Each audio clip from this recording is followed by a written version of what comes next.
Assalamualaikum warahmatullahi wabarakatuh.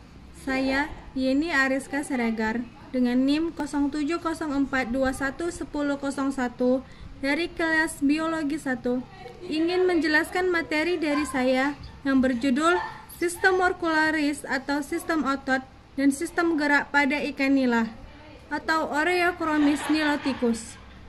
Sistem muskularis atau sistem otot dan sistem gerak pada ikan nila atau Oreochromis niloticus.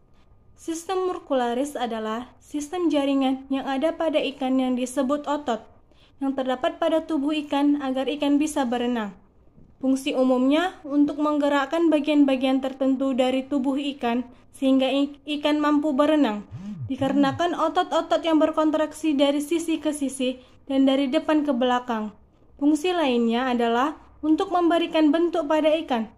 Tubuh ikan akan menekan tekanan air dan bergerak ke depan.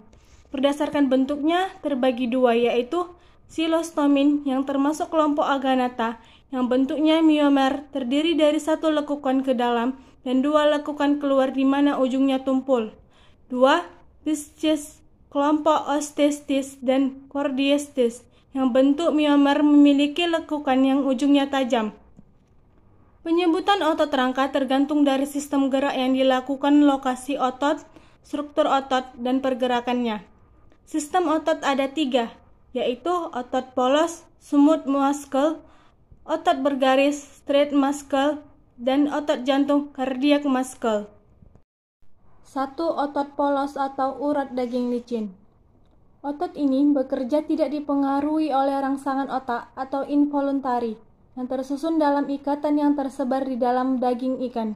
Konstruksi otot yang lambat dan kerjanya lama yang terdapat pada 1. Dinding saluran pencernaan yang melingkar dan memanjang untuk menggerakkan makanan atau gerakan peristaltik terdapat pada saluran kelenjar pencernaan, kantung urin, trakea, dan bronki dari paru-paru.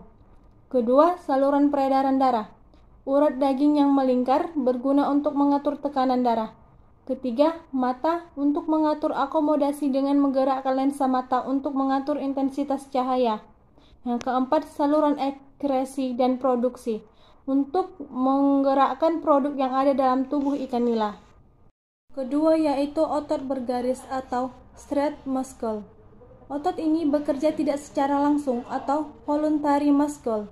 Memiliki warna putih hingga ke merah jambu. Terdapat 4 bagian tubuh ikan nila, yaitu 1. Okumulator. Jumlahnya ada 3 pasang, fungsinya untuk menggerakkan mata. Yang kedua, hipobranchial. Letaknya di dasar paring, rahang, dan lengkung insang. Fungsinya sebagai pengembang. 3. Branchiomyrik. Letaknya pada wajah, rahang, dan lengkung insang. Fungsinya sebagai pengerut. Yang keempat, otot apendikular. Letaknya di dasar sirip, fungsinya menggerakkan sirip. Ketiga yaitu otot jantung atau urat daging jantung. Otot yang bekerja secara terus-menerus dan berkontraksi kuat sampai individunya mati dan bersifat involuntari. Warnanya merah tua dan otot ini disebut sebagai myokardium yang dilapisi oleh selaput perikardium atau selaput luar dan endokardium selaput dalam. Sistem gerak pada ikan nila. Gelembung renang adalah kantong yang berisi campuran gas dengan tekanan berubah-ubah dan berupa oksigen. Fungsinya sebagai pengatur tubuh ikan saat mengapung dan mengatur volume tubuh serta berat jenisnya dengan kedalaman air yang direnanginya. Susunan otot dan tulang belakang yang fleksibel digunakan untuk mengurangi hambatan ketika bergerak. Ekor dan sirip yang lebar untuk mendorong gerakan ikan nila. Ikan nila dapat melayang dan tenggelam dalam air dikarenakan gelembung renang yang dapat mengatur massa jenis ikan. Demikianlah hasil dari materi saya. Kurang dan lebih saya mohon maaf. Wabillahi taufiq wal hidayah. Wassalamualaikum warahmatullahi wabarakatuh.